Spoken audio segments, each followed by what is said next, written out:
Well, for decades, only crackpots and crazy people believed in UFOs. That's what I thought anyway. And then in recent years, it turns out that governments have been taking them seriously all along. Very seriously. Nick Pope is a journalist who has spent years researching UFOs for the British government. He says that UFOs aren't just real. They also frequently come close to crashing into commercial airliners, among other things. Nick Pope joins us tonight. Nick, thank you very much for coming on.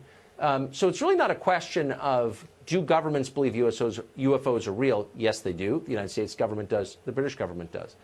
The question is, do they have any idea what they are, where they're from? No, we don't. We keep an open mind on it. We don't rule anything off, take nothing off the table with this. Our point really is that whatever these things turn out to be, there is a serious defense, national security, and air safety issue here. Yes.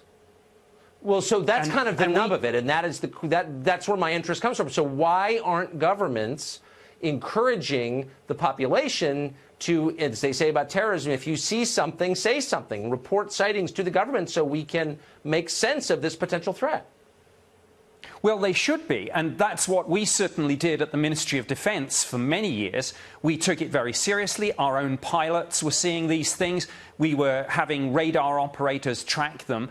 And we knew, again, through intelligence and through open source material, we knew that the Russians and the Chinese and others were working on this too. The problem was that just the pop culture baggage from the term UFO, flying saucer, little green men, people don't take it seriously. But they should.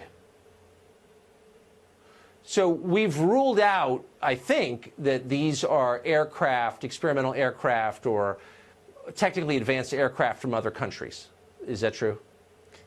Well, no, we keep an open mind, as I say, and some of these things probably are Russian or Chinese, whoever it is, but that's the point. We must find out. If there's something in our airspace, we need to know.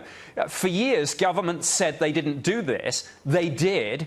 I did it for the British government. I can only talk about this now because my old employers are gradually declassifying and releasing information about my old job. We now know, of course, the Pentagon had a program too. I think it will take congressional hearings to get to the bottom of all this, not just in the United States, but all around the world. And I'd like to see those congressional hearings. Commercial pilots have very often reported sighting objects in the air that seem to defy the laws of physics.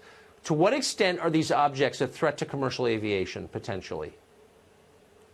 Well, certainly the British Ministry of Defence and our Civil Aviation Authority, which is the UK equivalent of your FAA, have dozens of cases in our files about near misses, some of which where pilots have had to take evasive action. And again, it comes back to the point. I don't care, in one sense, what these things are, but when there is this flight safety concern, when we have these near misses, we sure as heck should be doing more to find out.